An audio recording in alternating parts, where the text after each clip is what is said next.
Okay, we're doing a punch biopsy today, the down and dirty of a punch biopsy. First things first, you want to splay the skin, because if you don't splay the skin, let's say this is the lesion that I want to get, okay? And I go here and I start twisting. You see how the skin turns and twists? So what happens is there can be slippage of the biopsy, and then when I end up coming up, I've missed the lesion that I wanted to get.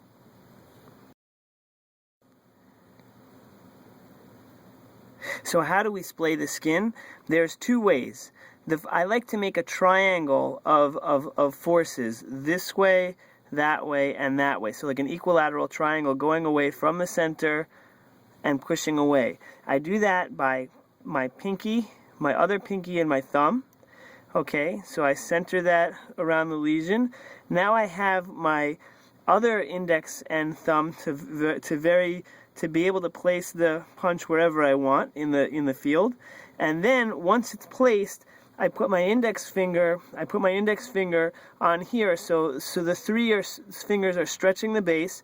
My index finger is holding this with as much or as little pressure as I want, and then I can use the right index and thumb to twist rapidly and push down into the skin.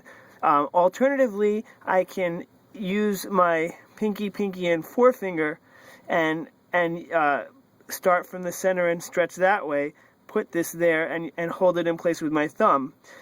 This is good because the thumb is much longer than you can reach with the index finger. The thumb can get like a bit more height. So it depends on what's comfortable and what the positioning requires. Priority number one is to get the entire lesion. But if you have a choice where you can get the entire lesion and do it in a cosmetically beneficial way, you want to do that. You'll notice that this guy's eyebrows furrows are going this way. All right.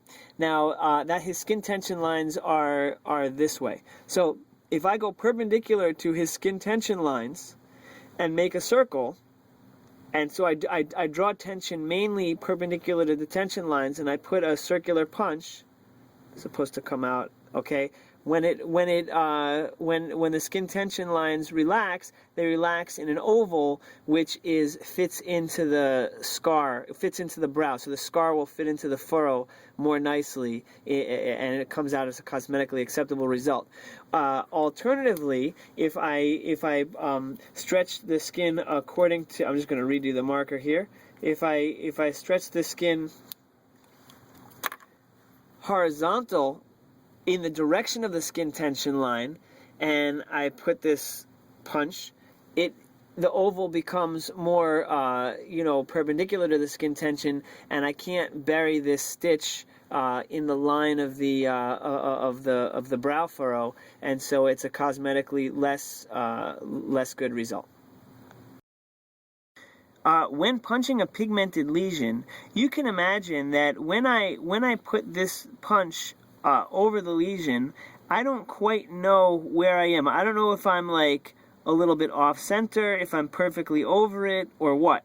So what I like to do is I like to make a circle that's larger than the punch itself, and I make an imprint over the lesion.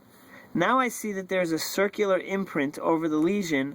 Now I know where the position of the center is relative to the border of that imprint, okay?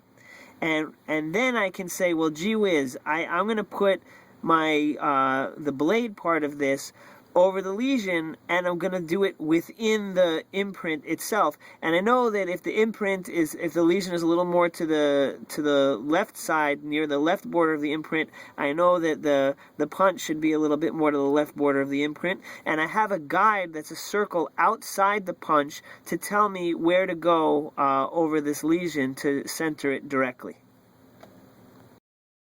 Go. So now we're going to do the punch, and so my fingers are in place. We stretch the skin. I place it exactly where I need to go. My fingers over the top, and I'm putting some pressure, and I just twist quickly. And the quicker I twist, the more it goes down. Now the punch will go. You go down as much as you need to. If you're on back skin, you'll go all the way to the base of the punch. Okay, and then you lift it out. Tell me when. Yeah. Okay, so when you take out a punch biopsy, you want to have tooth forceps to grab the specimen. And what you want to do, you don't want to like crush the specimen. That's no good. You want to just very gently kind of push down on the edges and grab from underneath. Okay, and you kind of reflect the punch to one side. I like to go in with my scissors closed and open them when I'm inside. And when I'm inside, I snip the fat once. And maybe I reflect this over, snip it again, and, you know, now you get the punch out.